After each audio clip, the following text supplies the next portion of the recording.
You're listening to the Monocle Daily, first broadcast on the 13th of August 2024 on Monocle Radio. Ukraine says it doesn't intend to hold its recently acquired Russian territory forever. US Vice President Kamala Harris hones her pitch for the top job, and etiquette lessons for some of Earth's least couth taxi drivers. I'm Andrew Muller. The Monocle Daily starts now.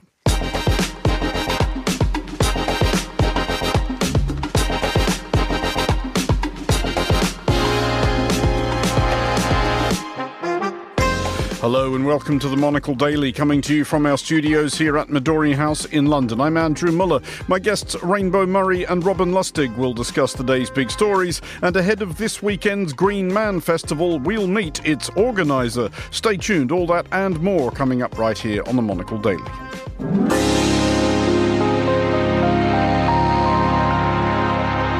This is the Monocle Daily. I'm Andrew Muller, and I am joined today by Rainbow Murray, Professor of Politics at Queen Mary University of London, and Robin Lustig, the journalist and broadcaster and former presenter of The World Tonight on Radio 4. Hello to you both. Hello, Andrew. Hello. Rainbow, first of all, the world has recently just finished watching the Olympics. Apart from you, who is about to start watching the Olympics, please explain if you would.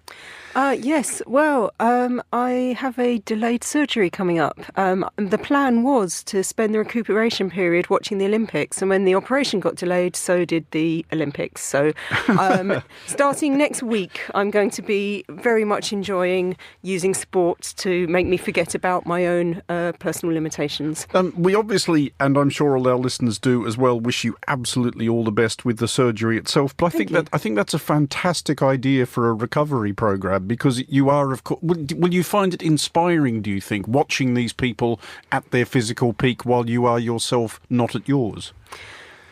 Will it inspire me to raise a hand up and down?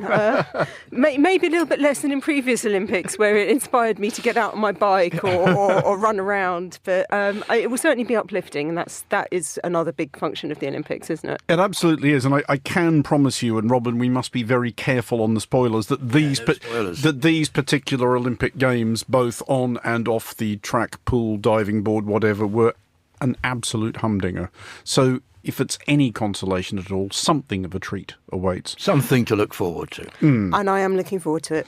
Robin, you have recently been to France, but you did not go to the Olympics. I did not. I was in France just before the Olympics, and I didn't stop off in Paris because I thought it would be full of people preparing for the Olympics, which in a sense it was, because I did change trains in Paris, and the station where I did change trains was full of lovely coloured route markings showing Olympic visitors to be which way to go. So I knew the Olympics were coming. But no, I went to the south of France, way away from where the Olympics were, before the Olympics were being held. It was extraordinary, as listeners to our shows from Paris will have heard, that Paris did sort of seem to collectively suspend all conventional wisdoms and stereotypes about its, well, not always entirely welcoming attitude to tourists. No, as I did report, you really learnt the art of the British understatement. I have, but as I did report in one of our email newsletters, one of our colleagues not only heard a French police officer, but a CRS officer quite ungrudgingly giving actually accurate directions in English. Extraordinary. I mean, I find that hard to believe. Absolutely astonishing. It was part of the Olympic truce. It'll all go back to normal. It will. I do kind of hope so. But we will start in Russia, and with the richly amusing spectacle of President Vladimir Putin thereof inveighing grimly against the outrage of the seizure of his nation's territory by its neighbour. Imagine such a thing. Ukraine's incursion into Kursk Oblast is now roughly 1 week in, and its flag flies literally or metaphorically over about 1,000 square kilometres of Russian territory containing 28 or so towns and villages. Ukraine's foreign ministry has today stressed that it does not intend to make the arrangement permanent, but it is unclear when or in what circumstances Ukraine will consider its point made. Robin, first of all, the caveat to that was their foreign ministry spokesperson rather waspishly added, the sooner Russia agrees to restore a just peace, the sooner Ukrainian raids on Russian territory will stop. And you don't need an advanced appreciation of diplomatic semiotics do understand that what they're saying is like, you give us our stuff back, we'll give you your stuff back. Yeah, I mean, it's a traditional way of opening a negotiating process, isn't it? You try to maximise your advantage so you've got something to give away in return for the other lot giving something away. But I think what the Ukrainians have done has a value beyond that. It has shown that they can get off the back foot. For much of the past, year, 18 months, they appear to have been struggling just to hold what they had, let alone recover what they'd lost. They have now marched into Russia. They have taken the Russians completely by surprise. They have humiliated President Putin, and that is worth quite a lot. Is there, though, Rainbow, on this one, a potential descent from moral high ground issue? Because one thing Ukraine has had on its side, I mean, for the last 10 years, really, but the last 2.5 years in particular, is the unarguable, this is our country, these are its internationally recognised borders, those borders recognised even by Russia, who just sort of came over and helped themselves to chunks of it. We are defending what is ours. Does this alter that calculus at all? It does potentially. It may make them look now like the aggressors rather than just defending, but I think they've tried to mitigate that by the language they've used. They've made it very clear that their goal isn't aggression, their goal is peace, and that the incursion isn't intended to be a hostile takeover of territory. They are emphasising the temporary nature of it. So I think, this is a bit of a David and Goliath situation. Goliath did not expect David to turn up with a slingshot and fling one at him. But I think they know they're not going to conquer Russia. They're not going to take the whole country over. What they're really trying to do is humiliate Putin amongst his own people and foment a little bit more discord within Russia. And they can achieve that with a relatively small incursion. And I think that's what's going on here. I mean, needless to say, Robin, as long as this incursion lasts, the behaviour of Ukrainian troops in Russia is going to be incredibly important, isn't it? I mean, Ukraine has been not unsubtly making the point that, like, at least when we invade you guys, we don't bomb your entire cities to rubble and set up torture dungeons in people's apartments. It's almost tempting to wonder if Ukraine could maybe establish some sort of Marshall Plan and begin flooding their little segment of Kursk Oblast with, resources, indoor plumbing, that kind of thing. Wouldn't that be nice? I confess that my crystal ball paints a slightly different picture. What worries me slightly is how and when Ukraine is going to withdraw. Will they withdraw in good order at a time of their choosing? Will they be chased out? Will they suffer pushing their luck could be a thing. Well, it's a hugely risky operation, what they've done. Long supply lines. They've got to keep their advanced troops fed and watered. They've got to keep the machinery maintained and repaired. The Russians may very well be able to get their act together and inflict real damage on them, and then it could get really quite ugly. In the meantime, though, Rainbow, it is detrimental, is it not, to somebody of Putin's general character, the authoritarian demagogue who has portrayed himself as the defender of his people against, various malfeasant foreign plotting. He looks kind of impotent and ridiculous at the moment, doesn't he? Not least to the upwards of 100,000 Russian people who've had to be evacuated from their homes. And that 100,000 Russian people will have told their story to who knows how many of their friends, relatives, etc., elsewhere in Russia. Yes, it's humiliating, but also bear in mind that we're talking about this from a Western context. If you're within Russia, then there isn't the sort of plural media giving that critical perspective. Indeed not. So from a sort of spin point of view, Putin is going to say, well, I told you the Ukrainians are bad, and here's the proof, and this justifies why we had to go and rough them up a bit in the first place. So he's certainly going to try and save face and try and use this to accelerate hostility towards Ukraine, and that is the risk, that it justifies him coming back at them harder and actually escalates the war rather than leading to a conclusion. But he's going to do whatever he can to save face and to stop Russians from seeing him as, rather than the big strong leader, the man who brought war onto their home turf. But just finally on this, Robin, and on that subject of escalation, if we think back 2.5 years or to shortly after this stage of the conflict began, when Ukraine's allies, sympathetic though they were being very reluctant about even the thought of sending them a few dozen 30-year-old tanks that, everybody had kept locked up in their garages. If you told those allies then that 2.5 years from now Ukrainian troops will be hoisting the blue and gold flag over town halls on Russian territory, people would have had absolute conniptions. But can we assume from the relatively muted response to this that everyone, for whatever reason, has stopped caring what Putin's red lines may be? I suspect there's a lot of unease among some of Ukraine's allies who have made military equipment available to the Ukrainians on the understanding that they wouldn't use it for aggressive purposes and they wouldn't use it on Russian territory. Those lines are getting pretty blurred now. And as you say, there's been a remarkable absence of criticism from Ukraine's NATO allies, but I suspect behind the scenes there's an awful lot of would you mind putting this right as soon as possible, please?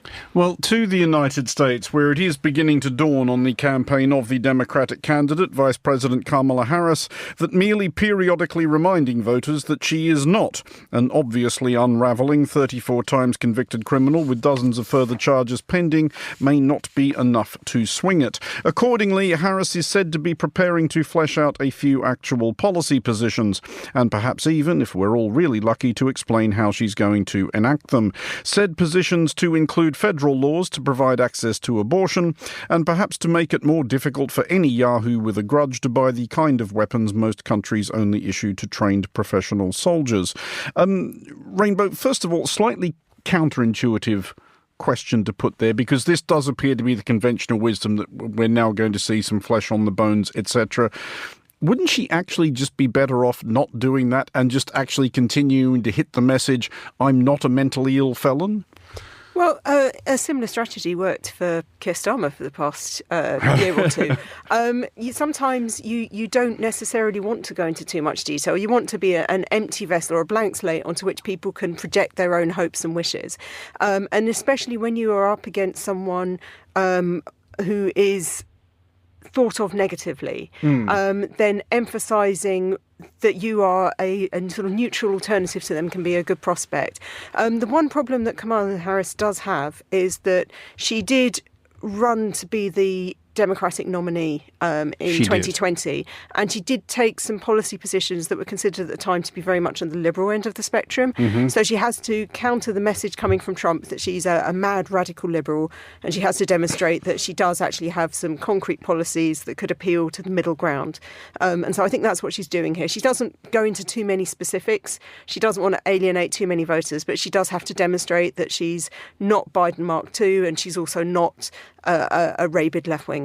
Robin, we did hear from Donald Trump on a couple of occasions this week. I don't know if you stayed up all night waiting for Twitter to work. I think you can guess. Yeah, so you could be subjected to his enlightening discourse with Elon Musk. But have we yet gleaned from either that or anything else Trump has said since the switch of Democratic nominee that he has any idea about how he's going to oppose her? No, absolutely not. I mean, just from the fact that as I read the reports of that bizarre conversation between Trump and Elon Musk, he spends as much time talking about Joe Biden as he does talking about Kamala Harris. He cannot get out of his head that his rival is no longer Joe Biden, because Biden's been living inside his head for the last 4 years.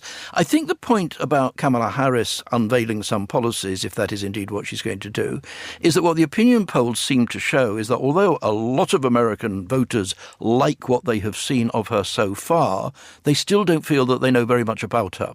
So she does have to do what political strategists refer to as introduce herself to American voters. And of course, one way of doing that is by unveiling some policies which you hope they will like. I mean, I've reported on an awful lot of elections in many different countries around the world, and I've never been persuaded that policies make much difference to the choices that people make. But it is a sort of a conventional wisdom that a candidate for high office does need to have a few policies to put to the people. I mean, I think to follow that up, that's broadly true. People kind of vote on vibes, really. Yeah. And this election, at least, Americans are being given a fairly clear choice on vibes. Couldn't be clearer, could it? I mean, but the choice before Joe Biden stood down was very unclear. You had two old white men, both of whom were suffering quite plainly from cognitive decline. You've now got one old white man suffering from cognitive decline who is also a convicted felon, and you have a much younger black female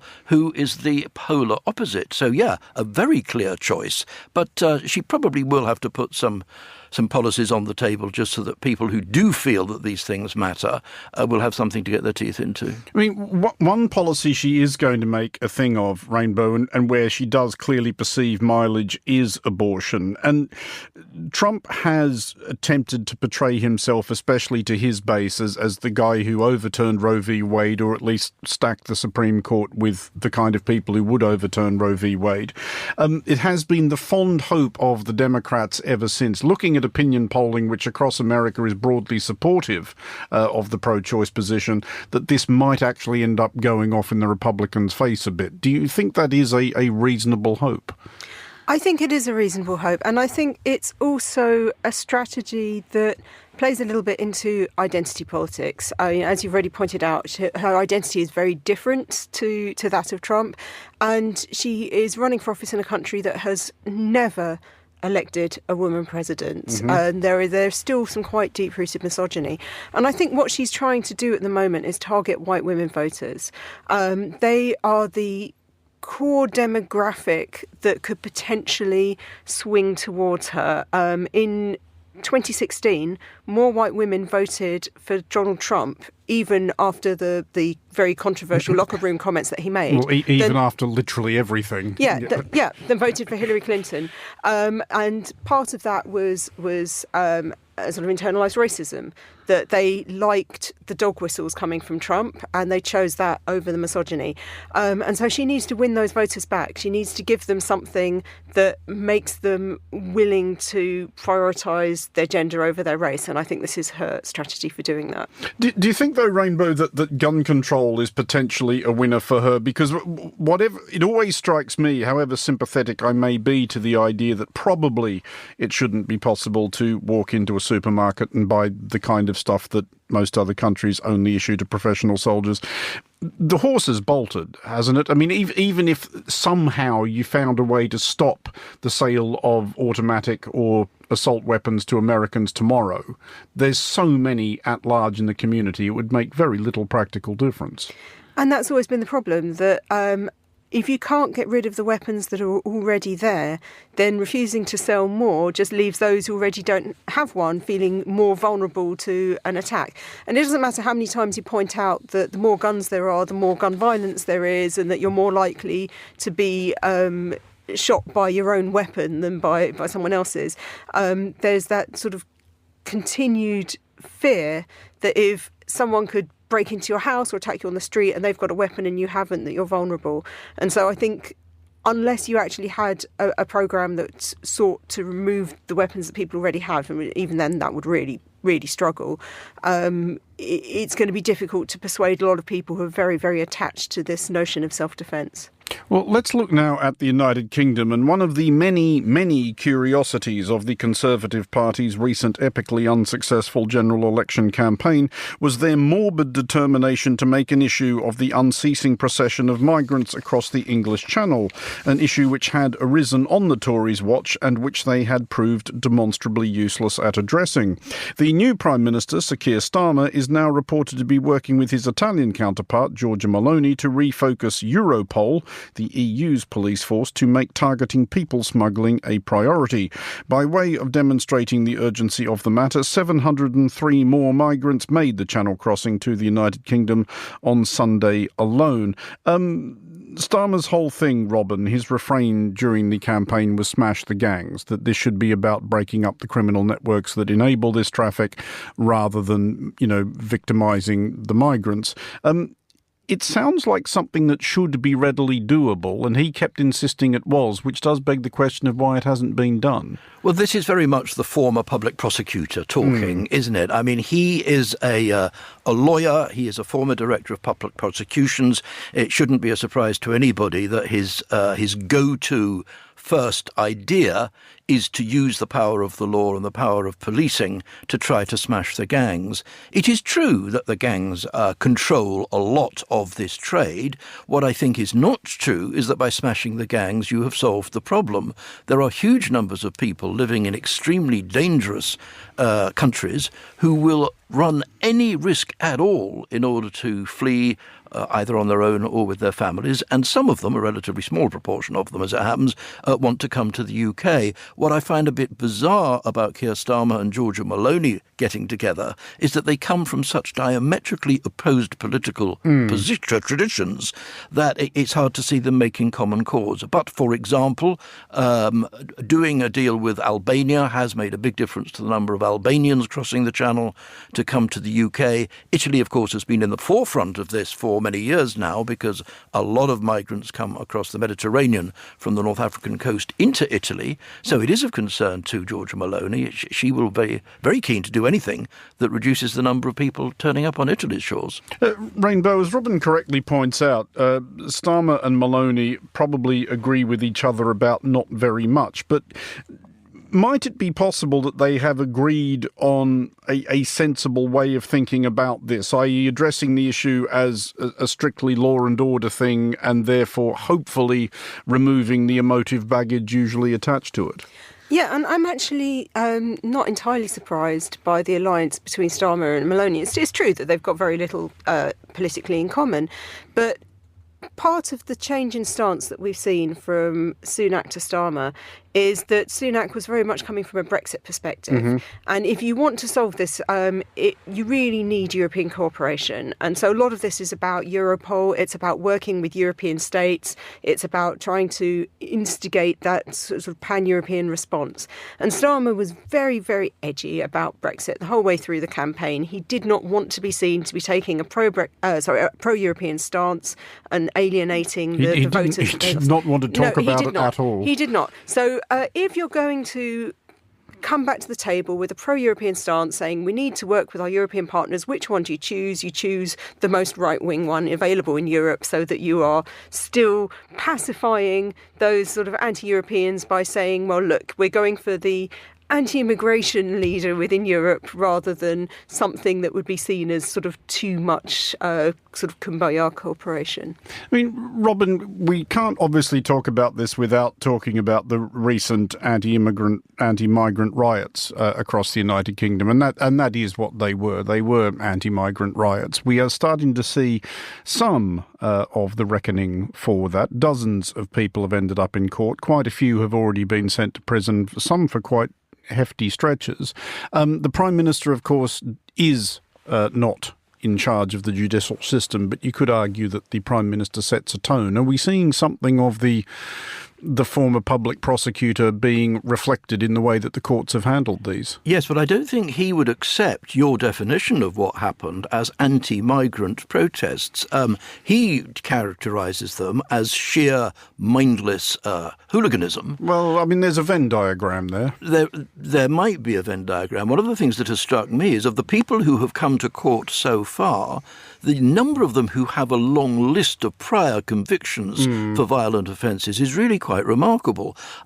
Yes, of course there is unease and unhappiness about migration in this country.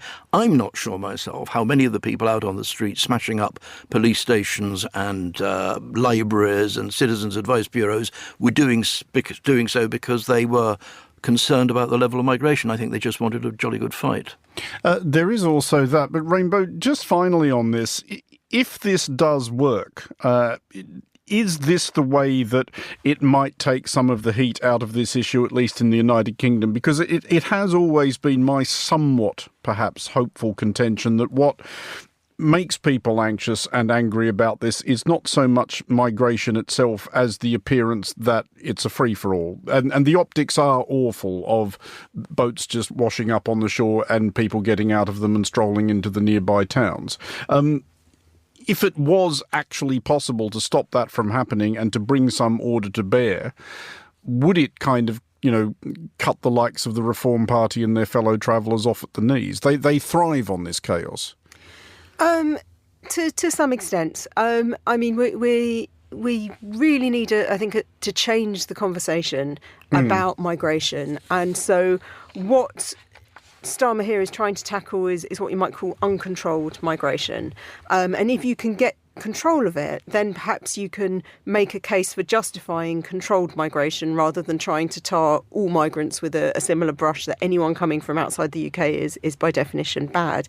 And if you can change that conversation, if you can start to recognise some of the more positive aspects of migration, then maybe then you can start taking the heat out of Reform UK. A lot of what they say isn't necessarily based in policy or in economics. It's mostly based in prejudice and racism. So if you can dampen that down and change the nature of the conversation to one about controlling borders and then looking at migration as something that the UK chooses rather than has forced upon it, then maybe you can take the heat out of their arguments. Well, and to Hong Kong, where authorities appear to have just noticed what literally every citizen of and visitor to Hong Kong has been serially noticing for years, that the city's taxi drivers, even by the global standards of their trade, tend towards the brusque. The Hong Kong Taxi Council is now undertaking one of its periodic attempts to address this. So-called courtesy ambassadors are to be deployed to taxi stands, where they will brandish pamphlets intended to instruct the drivers in elementary civility.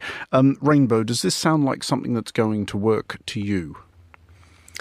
Well, I'm sort of looking at this story. Part of the problem of the incivility is that they're in a rush because they are not... So's everybody in Hong Kong at all times, in fairness. But there's a limit to how many licences they issue. And as a result, people being charged to have a licence, and so if they don't complete a certain number of fares each day, they end up out of pocket because they've paid for the licence. So maybe one solution, rather than telling them to be a bit nicer to people, would be perhaps to issue a few more licences, and then maybe the power of competition would give them more of an incentive to be polite to their customers, rather than starting sort of in a negative situation where they have to get as many people through the city as fast as possible. But more generally, I mean, I think it's not an easy trade being a taxi driver. It's easy to point out the bad apples and say, well, they can be rude, they can be impatient, they took me on the longest route possible to squeeze a higher fare out of me. But also bear in mind that a lot of passengers in taxis can be quite difficult as well. Oh, horrendous, I would think. Yeah. I mean, how many people have thrown up in the back of a taxi and the driver has to deal with that? So there are two sides to this story, I think.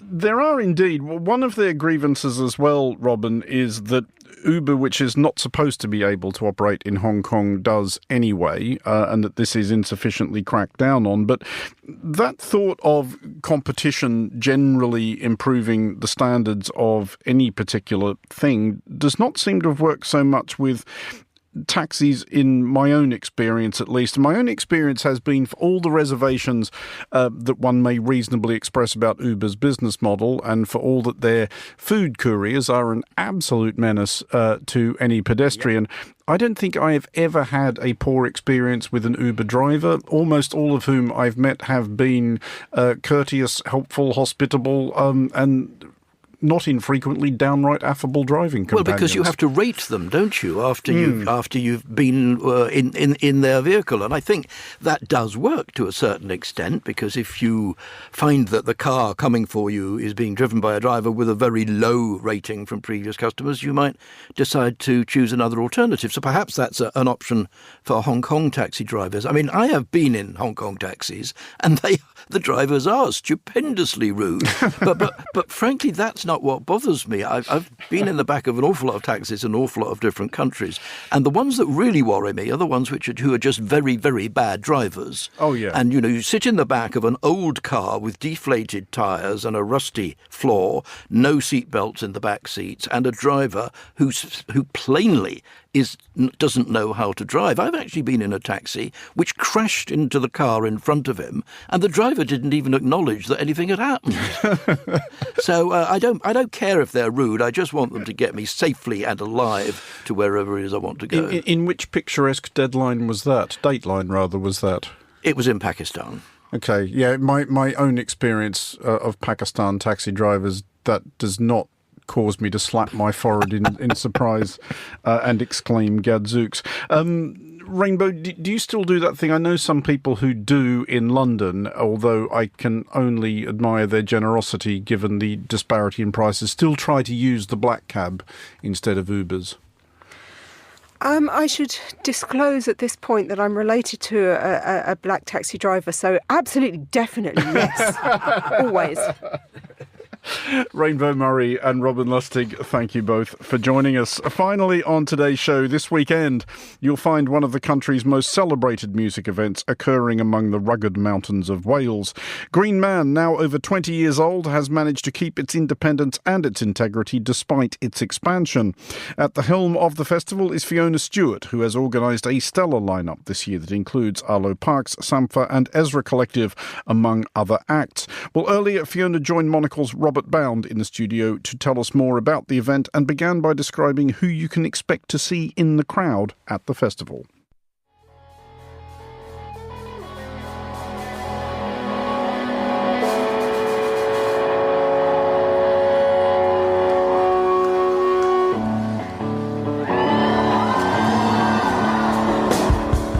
Although certainly the majority of people are sort of 35 and under, there are older people who are there. And hello. Well, not that much older. Older and very good-looking people. You know, I think when we had Pentangle playing many years ago, the youngest there was a babe in arms and the oldest there was 85.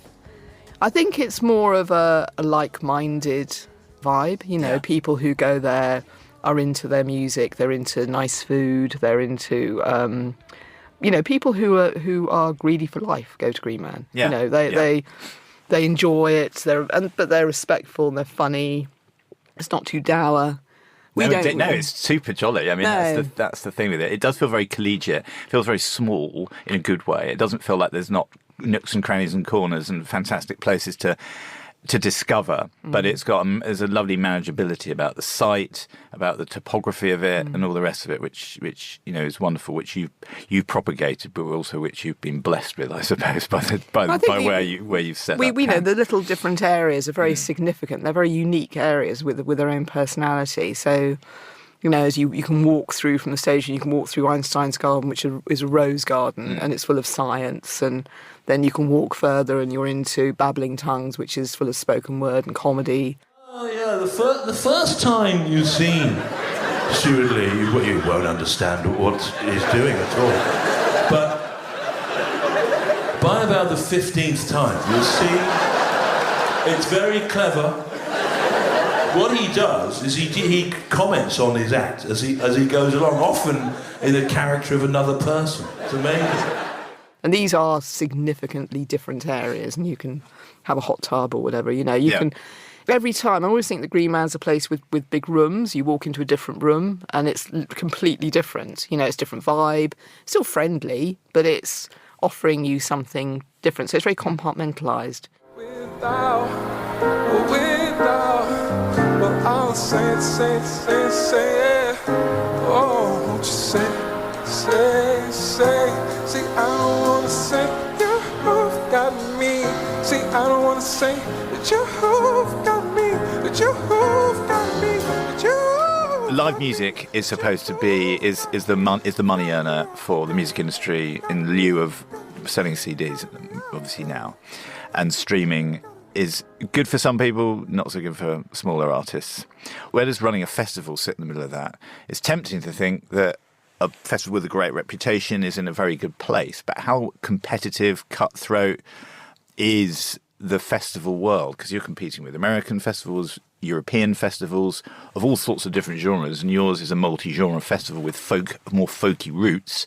But yeah, tell us a little bit about that, Fiona, the sort of reality of putting this thing together. The festival industry is a brutal industry from the competition point of view, and we're up against massive international corporations, really. I think Green Man is one of 4 remaining large independents left in the United Kingdom. And these corporations run across the world. They don't just run across this country. I think we found a niche. From our point of view, there is probably an acknowledgement that from some. Some are just about the money, and they really, their collateral is already established, successful artists at a level we could never afford, or wouldn't be suited to Green Man, really. I guess it would change the fibre of the fabric of the festival, right? Yeah. I mean, I no longer think that an independent festival organiser, which I did at one time, could have a big 75,000 event. I don't think that's possible anymore. I think that world, from not just from the artists, but from the infrastructure, the agencies, all the palaver that goes with that, that's now their domain. Our domain is something probably they wouldn't really want to become interested in. It's we don't make enough money for that, but there is a need for grassroots festivals in the same way as there's a need for grassroots live venues. I mean, ultimately, this is where people come from. This is where they emerge from. And lots of management and agencies really want, and artists really want to be performing, especially when they're going up the ranks, on Green Man stages. Because ultimately it's the artists, agents and management that make the choice of where their artists go, unless those companies are owned by those conglomerates. But I think from their point of view, they could easily say, right, we can just go for the money and go for those, but they will give us a gig because, sometimes because they just want to do it, but other times because they want to, it's important for them financially for those artists to play at Green Man and, say, other festivals similar that can offer that kind of level of influence. But, yeah, I mean, festivals cost about 38% more than they did before COVID. We're in a very lucky position. I think that a lot of people after COVID want to start a festival and they've gone under because basically they didn't have legs. I don't say hurrah to that. It's a horrible thing when your festival goes under. And I've never had it myself, but I work for people when it's like that, and it's a horrible situation.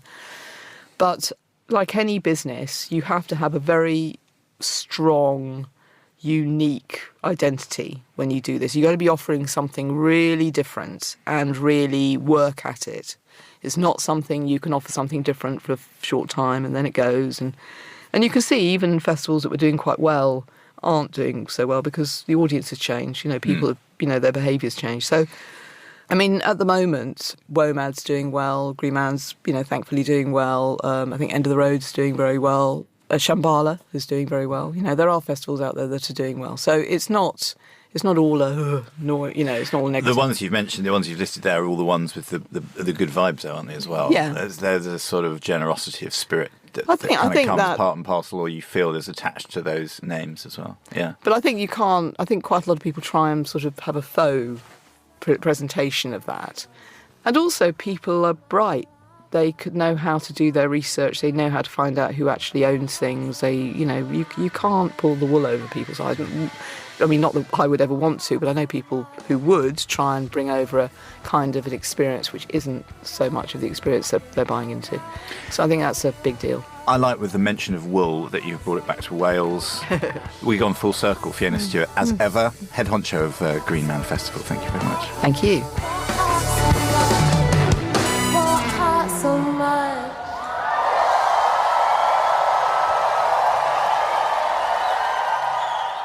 That was Monocle's Robert Bound talking to Fiona Stewart with audio from some of Green Man's lineup, including Big Thief, Sampha, Arlo Parks and Stuart Lee. This year's festival will run for 4 days, starting this Thursday, August 15th.